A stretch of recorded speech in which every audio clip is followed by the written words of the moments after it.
guys, welcome to Clockwork Noodles for another Clockwork Rewind. This time we're only jumping back a year because I really want to talk about the show. I watched it when it actually aired and I love it to pieces, but I never broke it down on the channel. But we're going to break it down today because I feel like I need a reward after what I endured last night. I apologise for the delay. I was in hospital.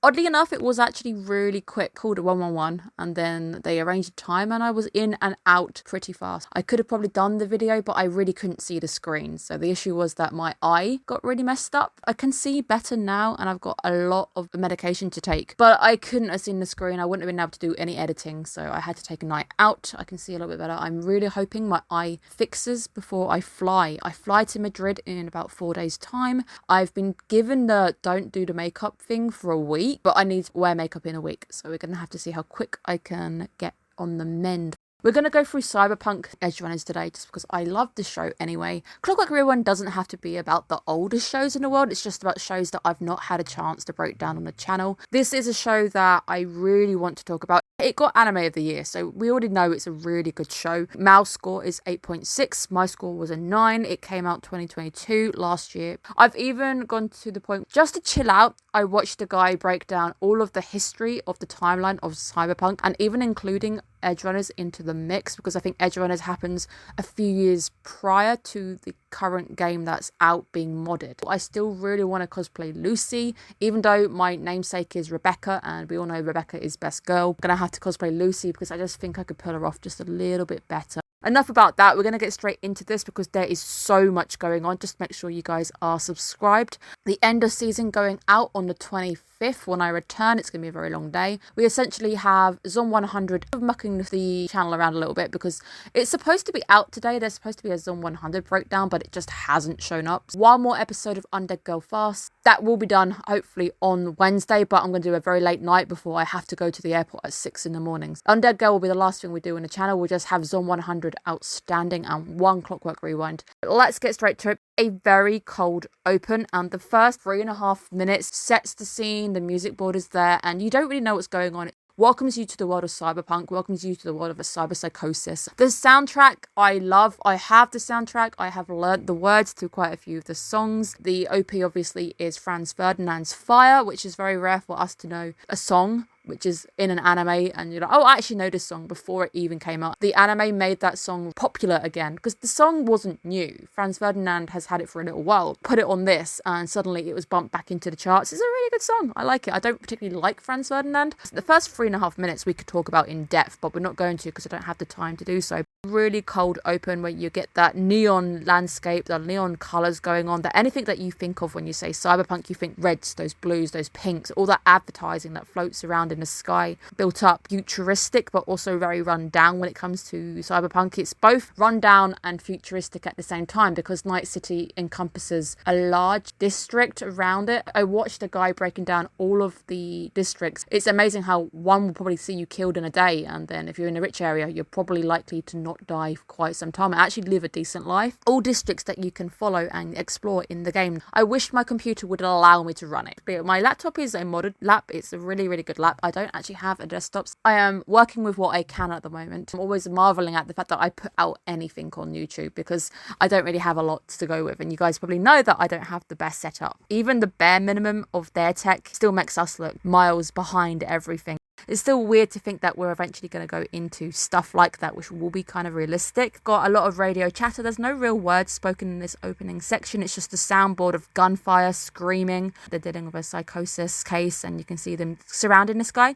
We also get an introduction to Sandy, the augmentation that this guy is using that ends up being very relevant to the plot later on. It's also relevant to the games as well and franchise. That endless barrage of fire. The music again, I love the music. And of course, it ends in the psychosis patient being put down. Then cuts to the main, and we have David screaming as he's brought back, as he's obviously just watched the entire sequence play out. And we hear Kenjiro Suda, sketchy Suda, playing the Ripper Doctor this time around. Love that man to pieces, so obviously my score is bumped by having him in it. He's playing a sketchy character as well, so it really fits. And he doesn't die. Spoiler alert, my boy doesn't die at the end. 3.5 minute intro is beautiful. There's not a lot we can really fault. I think it really sets the scene gritty as an anime. The action sequence is very gritty as well. We are introduced to David I've seen people call the doctor a friend. He's not. He's a guy who makes money. He sees people as a resource. He's a reason why David ends up the way that he does, because of the way that he goes back alley to do everything. And you even see in this episode that he gives David some back alley tech that ends up really wrecking the system. Nice imagery of David in the washing machine, which is really cool. I think it's more the trapped aspect. What you find out quite early on in this episode, which I think the anime does amazingly well, is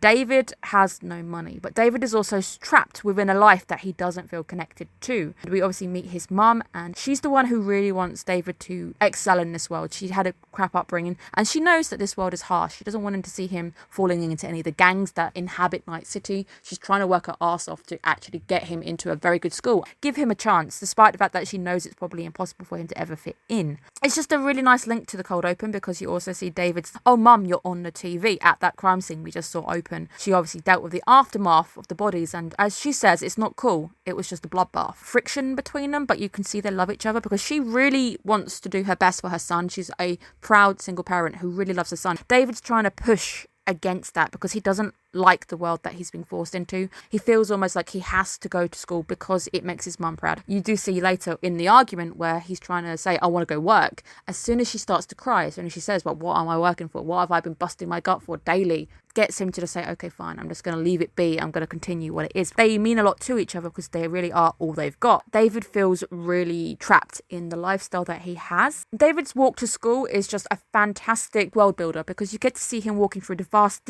districts of Night City. And again, as I said, the soundtrack is fantastic. It's run down, it's futuristic at the same time. You can see certain districts look really rough. David obviously gets out of his apartment and there's people just laying on the floor, laying in the streets. And then eventually he gets to the richer centre, Arasaka High. It's contrast. A lot of the Cyberpunk franchise as a whole is a contrast, where you've got the rich compared to the really like slumming it down. If you were to compare lifespans of the people in the rich and in the poor, you would definitely see a very vast difference, which is why I really like the world building. One thing about Cyberpunk I like the world building that they go to. There's a lot of details in the environment. I know there's Easter eggs littered everywhere. If you are more into Cyberpunk, you will be picking them out left, right and centre. I can see some of them. I've seen a few Easter eggs floating around. There's so much going on in the backgrounds that all the backgrounds really feel alive. The world feels alive. There's so much going on. I also like the overlays that you get. It makes you feel a bit more connected to the game as well, where you've got the text coming through on the screen. Obviously it's futuristic, so you probably would see it in your eyepiece. It also feels like it's a nice little homage to the game, because that's where you see it. All the text is floating. It's all written in the same style as well. But the walk to school is very, very nice. You get to see a bit of foreshadowing as we go past the moon launch in the glass.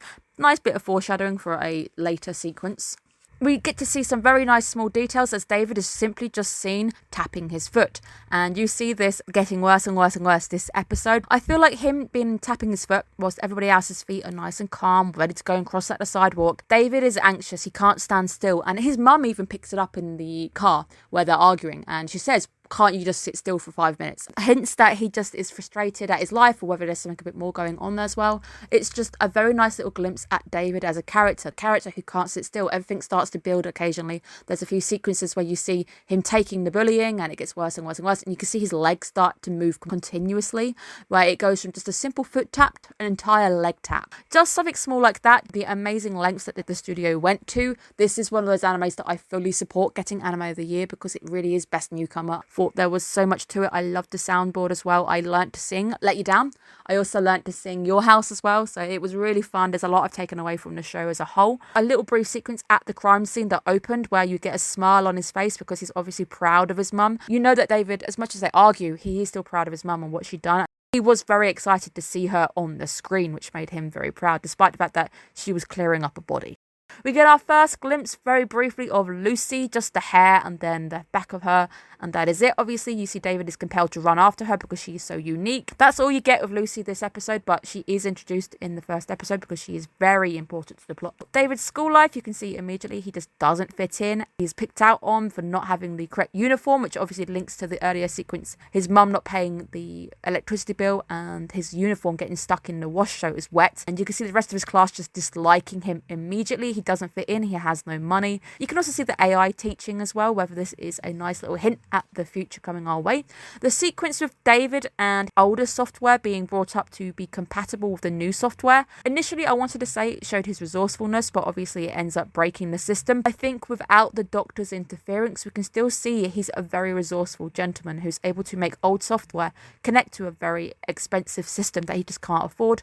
Obviously, they do paint it as David just didn't want to pay the licensing fee. That's why he gets back alley stuff. It might be the case that he just wants to spend that money on something for his mum, or he actually wants to just spend it on amenities as opposed to him, because he might feel bad that his mum's working all the time and spending it all on him. There's a lot of stuff that you can unpack in this little sequence. It's very, very nice. Obviously, it then ends up breaking the system. The meeting with the headmaster, it's interesting to see that it's the mum who does a lot of the talking, where she's trying to say, it's fine, we can afford this. Even though you can see with David's reactions, you can't afford that. So it's definitely something that you can't afford, which again would give you the hint. That's probably why he's seeking out back alley options, because he just doesn't think that he can afford it. He doesn't want to waste all the money that she's earning on him. So much going on. You can go through this episode in more depth, but I'm trying to skim through it so the video isn't too long for you guys. I'm very impressed with the level of detail that you get from all of these little conversations. And again, that foot tap. David is there. He's not talking. He doesn't want to say much, but he does have that foot tap going on because he wants to say something, but he's trying to hold himself back. The way that he can release it is just by foot tapping. The scene then flips. We keep the same positions, but we just end up in the car with an argument between David and his mum, making a very smooth transition. Very, very nice. Again, the foot tapping. The mum also calling out the foot tapping. Can't you sit still for 5 minutes? Where they start to argue. David wants to get a job because we can't afford rent. We can't afford to keep sending me to the school.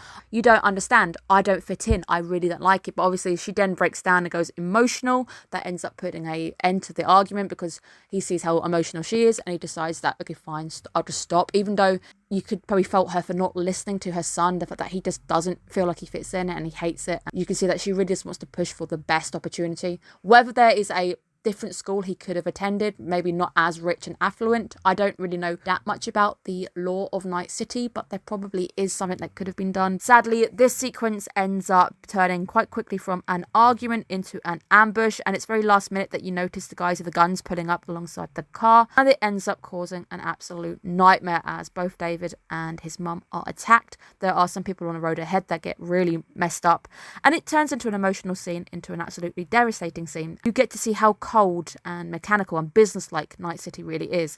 Everything costs money, and by the end of the show you know everything costs money because you hear bills after bills and this costs this. Even the most simplest service that you think you really should be entitled to is money. David's mum and himself are left by the trauma team because they have not paid. There's no license. You haven't paid. We're not going to aid you. You're just going to be left for the meat wagon at the end because you didn't pay your dues. So you're not rich enough to be treated. You just have to wait. Then you can see how helpless David is because he's stuck with his seatbelt on and he's stuck in the car whilst his mum has been thrown from the vehicle and he can't help her. And she's just left there laying out, probably bleeding out. And you're like, if she had been helped sooner, maybe she would have survived if they were just a bit more rich. The next sequence where David tries to get by on his own for a little bit, which I think is really sad because he's told that his mum's okay, but you can't go see her because you haven't paid your visitation rights. Something as simple as a visitation right that you feel like should be free isn't free in Night City. You have to pay through the nose to do even that. David never really gets to say goodbye to his mum. You can see it all repeats. It's all this repetition over and over again. The same routine is played out, but he still does it because his mum would have wanted it. At this point, still doing it for his mum. You get that conversation between Sketchy Suda, which I think is such a nice little nickname. David tells him that he has found Sandy. A bit of a weird twist because his mum has Sandy and like, how did she get hold of that? Why does she have it? Why is it in her possession? Because obviously in the TV sequence, you see her just helping the body onto the vehicle. You don't actually see her like ripping out any tech or anything, but she has the tech. Low-key plot going on with her mum that you always wonder what she was up to. Does she know more? Because she may have known more. There may have been a bit more to her. More impact for you later because I just don't agree with spoiling too much. Obviously, I'm going through this episode, but I'm not going to ruin the rest of the plot for you guys. We're just going to talk about episode number 1. But you can see that Kenjiro Suda is trying to undercut David by telling him it's not worth anything. I'll give you 10k for it. That's it. David going through the same thing. The only difference really this time is that Lucy doesn't appear and the bullies end up appearing instead. Again, with the foot tapping, it turns into the leg tapping, and we go into the argument. We go into the bullying sequence. There's some very nice shots. I like the shots, despite the fact that it's a very sad scene. You get these very up close and personal shots of David. There's also the shadow pointing at David's head because, again, he's being bullied, he's being called out. It's very personal, it's up close. He's picking on him for having no money. This is a personal aspect. It's not to do with you. It's just, you have no money. I hate you. I have money. Close-ups are very, very cool. David as well. You can see he wants to retaliate. The leg tapping is him trying to stop himself retaliating. But then as soon as the bully brings his mum into the mix, that's when he physically snaps. That's when he starts to stand up for himself. He doesn't immediately go into attack and defend himself, but he does start to square up. We know how hard she worked. And at this point in the plot, she's still in a coma. David doesn't know that she's passed away at this point. He flips out because he hears the bully basically calling out someone he doesn't even know, somebody who's been trying their hardest to do the best for their son, and he just snaps. I think David is a very animated character. I really like his expressions from time to time. All of the characters, but David in particular, and Lucy a bit later on, but we'll talk about David for now. He's very animated. He's got some very nice facial expressions. He's got some very nice details going on. Obviously, you get a lot of the back shot looking at the empty ports in his neck. There's a lot of those shots when he's on the train, just getting a vibe, and very up close and personal when it comes to the main character in particular. Sadly, he gets beaten up by the guy because the guy has a lot more tech than he does, and he's just put in his place and he's left bleeding. And that's when we get the bad news. So it's just bad news after bad news for poor David, as he learns that his mum has passed away, wore herself out so much that she just couldn't recover. We get the first playthrough of Let You Down play, and it's such a good scene. And if you know the show, you can hear it in your head already. Quiet, it's down, it's depressing, it's sad, and his mum is gone. And now he's got to face the world alone. He has no money, still got no rent, crawling into his apartment via the vent. He has to make the first decision, and it's so business. We're sorry for your loss, but guess what? If you can pay us this much, we'll get your mum cremated. Adult decision of getting his mum cremated, and we see his mum just in a canister. The cold, hard reality of Night City. It's sad because obviously there were packages he could have selected if he had more money. Reality kick that this is Night City, and it's all run by money. Everything costs money, and as David is holding his mum, walking past all the places, you keep hearing things in the distance go, this costs this much, and it's shoved in your face. This is the nature of Night City. If you don't have the money, you're not going to have a good time. Again, we have dodgy, sketchy Suda. I love him. He's undercutting the price. It's gone down to 8k or 6k now. He doesn't want to deal with the military tech. I get, because it is military tech that is highly sought after, so you can't kind of blame the doc for not wanting to give him too much, because he can't sell it either because it's being tracked. But eventually that's when David does his own little bit of research. The conversation, the text on the screen from the bully, basically, I'm sorry about your mum, but you know what, she must have been so upset about, bringing you through school. Here's another dig at David. You can see it all building up, all the colours, all the static, the writing as the guy actually vocalises the text. You can just see it getting to David. He's starting to tap his feet even more, and that's when he has the snapping moment. He ends up going to the doctor in person. Obviously, you get to see Kenjiro Suda in a compromising position. Just being aware, it's quite the adult, mature anime when it wants to be. It is a really good anime. It's seriously such a good anime. David has decided he wants to have the Sandy implanted into him, and it goes into Franz Ferdinand. And the song, of course, is so catchy, which I think as well fits the show because of that repetitive theme.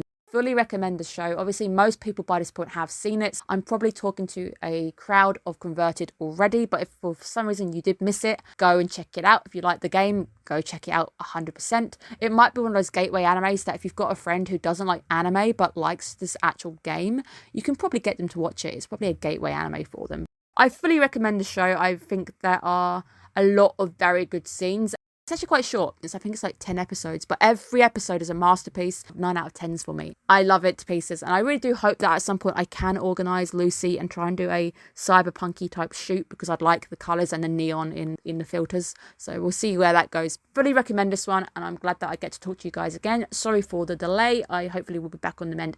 Once Madrid is out of the way and I come back and we've got the end of season, we are going to be having the break, as we always do, a week break when things just flip over to get a new season. I think the first animes airing on the channel are coming out on the 7th. There's a lot of anime coming out. I will see you guys again very soon. Take care of yourselves, guys. Bye-bye.